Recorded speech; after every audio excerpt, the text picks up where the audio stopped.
Today's topic is cell cycle and cell division. Cell cycle and cell division. Why the cell divides? நம்ம பாடியில எதுக்கு செல் divide ஆகுது, எப்படி வந்து அந்த செல் டிவிஷன் நடக்குது அப்படிங்கிறது வந்து இந்த ஹோல் சாப்டர்ல பார்ப்போம். ஃபர்ஸ்ட் எதுக்கு செல் டிவிஷன் நடக்குது அப்படின்னு பார்த்தோம் அப்படின்னா, ஒரு செல் இருக்கு, அந்த செல்லுல கண்டினியூஸா என்ன நடக்கும் அப்படின்னா சைட்டோபிளாசம் வந்து இன்க்ரீஸ் ஆகிட்டே போகும். It consumes, it takes up the food, the cytoplasm increases. Original size, the old size it is indicated in black color.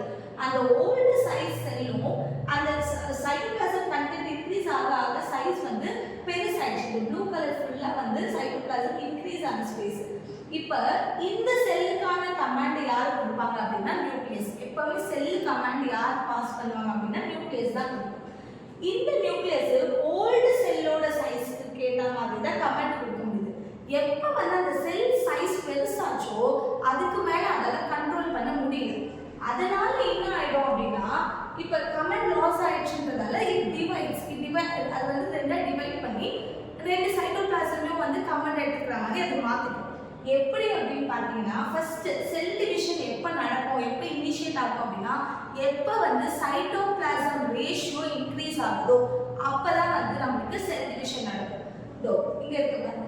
Cell division occurs when nucleocytoplasmic ratio of cell disturbs. நார்மலா அந்த சைஸ்க்கு ஏத்த மாதிரி nucleus இருந்தா அதோட control பண்ண முடியும். எப்ப வந்து செல்லோட சைஸ் இன்க்ரீஸ் ஆயிடுச்சு ஆனா நியூக்ளியஸ் குட்டியா இருக்கோ அப்ப செல் டிவிஷன் நடக்கும். இன்னொரு விஷயம், நியூக்ளியஸ் குட்டியா இருக்கு, செல் சைட்டோபிளாசம் பெருசா இருக்கு. ஃபர்ஸ்ட் நியூக்ளியஸ் சைஸ் குட்டியா இருக்கு, சைட்டோபிளாசம் பெருசா இருக்கு. இந்த கண்டிஷன்ல செல் டிவிஷன் நடக்கும். இல்ல அதுக்கு ஆப்போசிட், சைட்டோபிளாசம் பெருசா இருக்கு, நியூக்ளியஸ் குட்டியா இருக்கு அப்படிங்கற கண்டிஷன்ல மொத்தத்துல செல்ல கண்ட்ரோல் பண்ண முடியல அப்படிங்கற பட்சத்துல தான் வந்து நமக்கு நியூக்ளியஸ் ரெண்டா வந்து டிவைட் ஆகும். See, the parental cell, normal cell, it is getting the cytoplasm content வந்து increase ஆயிடுச்சு.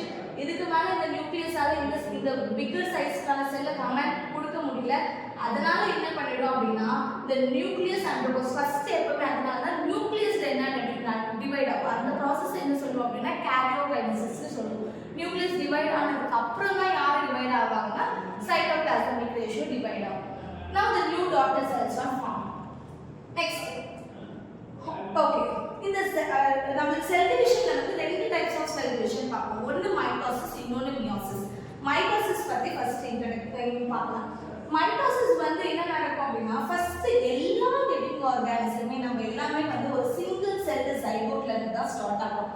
That single cell zygote continuously goes. நான் என்ன சொன்ன, ஃபர்ஸ்ட் செல் வளரும், செல் வளர்ந்துட்டு எப்ப நியூக்ளியஸால அந்த செல்ல கண்ட்ரோல் பண்ண முடியும் அப்ப வந்து அந்த நியூக்ளியஸ் ரெண்டா டிவைட் ஆகுது. நியூக்ளியஸ் டிவிஷன் நடந்த உடனே யார் டிவைட் ஆவாங்க அப்படின்னா சைட்டோபிளாஸ்மிக் டிவிஷன் நடக்குது. திரும்பி இந்த ரெண்டு செல்ஸும் க்ரோ ஆகுது, சைஸ் இன்க்ரீஸ் ஆகுது, கண்ட்ரோல் பண்ண முடியும், நியூக்ளியஸ் டிவைட் ஆகுது. இதே மாதிரி காலனி ஆஃப் செல்ஸ் ஃபார்ம் ஆகும். அப்படிதான் millions and trillions of cells are formed to make an human being. ஓகேவா? எல்லாமே நம்ம எந்த ஒரு செல்ல இருந்து தான் வரோம் அப்படின்னா ஜைகோட் அப்படிங்கிற சிங்கிள் செல்ல இருந்து வரும். கண்டினியூஸ் மைட்டோசிஸ் நடக்கிறதால தான் வந்து நம்ம கம்ப்ளீட் ஹியூமன் பீயிங்காவே கிரியேட் ஆகும். நம்ம கிடையாது, all the creatures are getting this mitosis is occurring to make them into a complete organization or body. Next, இத பார்த்தோம் அப்படின்னா செல் சைக்கிள்ல வந்து ஒரு ரொம்ப இம்பார்ட்டன்ட் விஷயம் என்ன அப்படின்னா cell division. Cell division is the characteristic of all the living organisms. எல்லா living organisms. So, என்னென்ன காட்டும் அப்படின்னா that it shows cell division. Next, during cell division, many events like cell growth. First, cell division நடக்க போகுதுன்னா அங்க என்னென்ன நடக்குதுன்னு பார்க்கலாம். First, cell growth. As I said, it grows. First, the cell grows. Next, DNA replication நடக்கும். Nucleus divide ஆகணும்னா என்ன, அந்த DNA replicate ஆகும், DNA வா டூப்ளிகேட் ஆகும். நெக்ஸ்ட், DNA மட்டும் ரெப்ளிகேட் ஆனா போதுமா, இருக்கிற செல் அப்படியே எக்ஸாக்ட் காப்பி ஆஃப் இன்னொரு செல் ஃபார்ம் பண்ணும். அதுல இருக்க ஆர்கனல்ஸ் எல்லாமே, செல் ஆர்கனல்ஸ் எல்லாமே வந்து ரெப்ளிகேட் ஆகும்.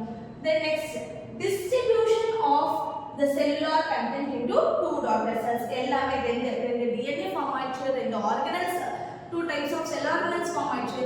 இது எல்லாத்தையுமே வந்து கொண்டு போய் பாருங்க. இதுல இருக்கு, இது டிவைட் ஆக போகுதுன்னா ஃபர்ஸ்ட் ரெண்டு நியூக்ளியஸ் ஃபார்ம் பண்ணிக்கணும். ரெண்டு நியூக்ளியஸ் ஃபார்ம் பண்ணதுக்கு அப்புறம் ஆர்கனல்ஸ் எல்லாமே டிவைட் ஆகும். 2 டாட்டர் செல்ஸ்க்கு டிஸ்ட்ரிபியூட் பண்ணணும். இதுதான் வந்து complete cell cycle. Next the replicated DNA is formed. இது ரெண்டு இம்பார்ட்டன்ட் இந்த ரெண்டு விஷயம் நல்லா நம்ம வச்சுக்கணும். Cell growth in terms of cytoplasmic growth is a continuous process. பாருங்க, ஒரு செல் டிவைட் ஆக போகுது அப்படின்னா செல் டிவைட் ஆக போகுதுன்னா சைட்டோபிளாசம் தனியா grow ஆகும், கார்போகைனசிஸ் தனியா நடக்கும். ஓகே, ஆனா இந்த செல் growth அந்த சைட்டோபிளாஸ்மிக் ரேஷியோ இன்க்ரீஸ் ஆகும்னு சொல்லல, அது வந்து ஒரு இடத்துல நம்மளால இந்த டைம்ல தான் வந்து சைட்டோபிளாஸ்மிக் growth நடக்கும்னு நம்மளால ஸ்பெசிஃபிக்கா சொல்ல முடியாது. ஏன்னா செல் சைக்கிள் ஸ்டார்ட் ஆயிலிருந்து முடிகிற வரைக்கும் நமக்கு என்ன நடந்துட்டே இருக்கும் அப்படின்னா சைட்டோபிளாஸ்மிக் growth வந்து எப்பவுமே லாஸ்ட் ப்ரொலாங்ட் லாங் ப்ராசஸ் வரைக்கும் நடந்துட்டே இருக்கும். யார் வந்து ஒரு பர்டிகுலர் டைம்ல மட்டும்தான் ரெப்ளிகேட் ஆவாங்க அப்படின்னா தட் இஸ் டிஎன்ஏ.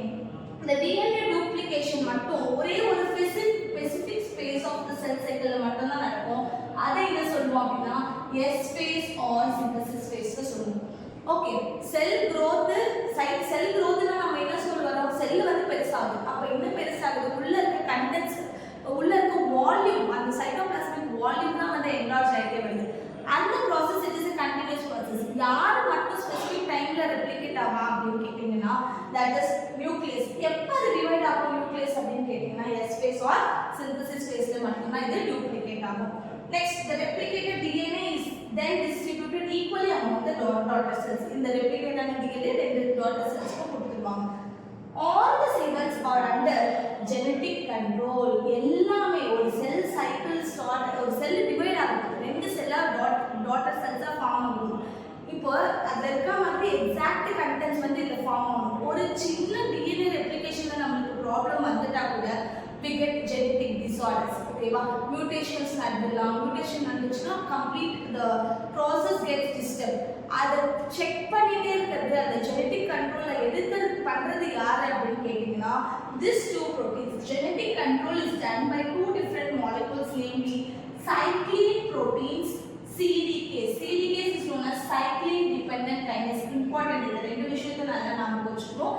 யார் வந்து செல் டிவிஷன் வந்து கண்ட்ரோல் பண்ணுவாங்க அப்படின்னா cyclin proteins and CDKs, cyclin dependent kinase. Next பாருங்க, செல் டிவிஷன் வந்து டியூரேஷன் வந்து மாறிட்டே இருக்கும். இந்த செல் சைக்கிளோட ஒரு செல்ல வந்து ஒரு 24 ஹவர்ஸ்ல இன்னொரு 30 மினிட்ஸ் தான்.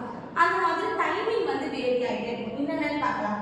ஹியூமன் செல் வந்து கம்ப்ளீட்டா 24 hours it takes one day to divide one cell into two daughter cells. ஒரு பேரண்டல் செல்ல இருந்து ரெண்டு டாட்டர் செல்ஸ் வரணும்னா நமக்கு it takes 21 day or 24 hours.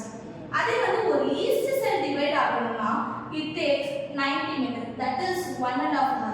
அதுக்கு நமக்கு 24 மணி நேரம் தேவை. ஈஸ்ட் செல்ஸ்க்கு வந்து just 1.5 hour is enough to divide into two yeast cells. ஈக்குவலைக்கு பாருங்க வெறும் 20 minutes தான். The next, adult heart cells, nerve cells. Okay, adult heart cells and nerve cells, so they do not divide. Embryonic stage, fetal stageல baby formation அப்ப it divides. அதுக்கு அப்புறம் வந்து heart செல்லும் வந்து growth இருக்காது, நர்வ் செல்லும் வந்து growth இருக்காது. நர்வ் செல் growth எதனால இருக்காது அப்படின்னா நர்வ் செல்ல சென்ட்ரியோல்ஸ் ஆப்சென்ட். சென்ட்ரியோல்ஸ் தான் வந்து ரொம்ப இம்பார்ட்டன்ட் மைக்ரோ டியூபியூல்ஸ் ஃபார்ம் பண்றதுக்கு, அங்க வந்து செல் டிவிஷன் நடக்கிறதுக்கு. அங்க சென்ட்ரியோல்ஸே இல்லைன்னா நர்வ் செல்ஸ் வந்து டிவைட் ஆகுது. இன்னொரு விஷயம், நர்வ் செல்ஸ்னாவே நம்மளுக்கு ஞாபகம் வர்றது நம்மளோட பிரெயின் அண்ட் நியூரான்ஸ் பத்தி தான். அந்த மெமரி செல்ஸே நம்ம கண்டினியூஸா டிவைட் பண்ணிட்டே இருக்கோம் அப்படின்னா நம்மளால ப்ரொலாங்டா ஒரு விஷயத்தை ஞாபகம் வச்சுக்க முடியுமான்னு கேட்டா நியூ செல்ஸ் ஃபார்ம் ஆகிட்டே இருக்குன்னா ஓல்டர் செல்ஸ் டை ஆகிட்டே இருக்குன்னா ஓல்டர் மெமரி எல்லாம் டை ஆகிட்டே வந்துடும். நியூ செல்ஸ் ஃபார்ம் ஆனதுக்கு நியூ செல்ஸ் நியூ மெமரி இருக்கும். அப்ப அந்த ஓல்டு மெமரி எல்லாம் நம்ம போயிடும்ல. It is a difficult process. That's why the nerve cells do not divide. இன்னொன்று ஹார்ட் செல்ஸ் வந்து G0